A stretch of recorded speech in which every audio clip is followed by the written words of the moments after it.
की गफलत या लापरवाही। कराची के इलाके शेरशाह में गैस लाइन की लीकेज दूर न होने के सबब बंद गोदाम में गैस भरने से जोरदार धमाका हो गया, जिसके नतीजे में 2 अफराद जाँ बहक और 3 जख्मी हो गए। धमाके से करीबी मौजूद दुकानों और घरों को भी नुकसान पहुँचा। इलाका मकीनों का कहना है कि कुछ दिन पहले पानी की लाइन डाली गई थी और काम के दौरान गैस की लाइन लीक हुई थी। कई रोज से पानी की लाइनों में भी गैस आ रही थी। शिकायत पर कोई तवज्जो नहीं दी गई। ये सिर्फ और सिर्फ लापरवाही की वजह से ये चीज हुई है और हमने शिकायत का ये फौरी इजाला हो जाता तो ये हादसा ना होता, और अभी भी कहीं भी इससे बड़ा हादसा भी हो सकता है अगर ये मसला हल ना। कुछ अर्से पहले पानी की लाइन डली थी, मेन लाइन पानी के लिए, तो उन शावर जो मशीन होती है खुदाई की उन्होंने, उससे गैस लीक हो गई थी। तो उन्होंने गैस की रिपेयरिंग नहीं की तो वो ऐसे ही बंद करके चले गए। तो मोहल्ले वाले रोज़ कंप्लेन करते थे कि गैस लीक हो रही, गैस लीक हो रही, किसी ने सुनवाई नहीं की।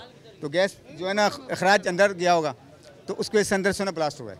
यहाँ पानी के बजाय उसमें से गैस आ रही है, और जिस जगह पे जाएंगे आपको गैस की लीकेज वो मिलेगी, जिससे देख लें ये बहुत बड़ा एक हादसा आपके सामने नुमदार हो गया। मजीद भी कुछ हो सकता है। IG से अमजद जावेद सलीमी ने DIG वेस्ट से वाकये की तफसीली रिपोर्ट तलब कर ली है। कैमरामैन आसिफ रफीक और अली शाह के साथ आसिम खान, डॉन न्यूज़ कराची।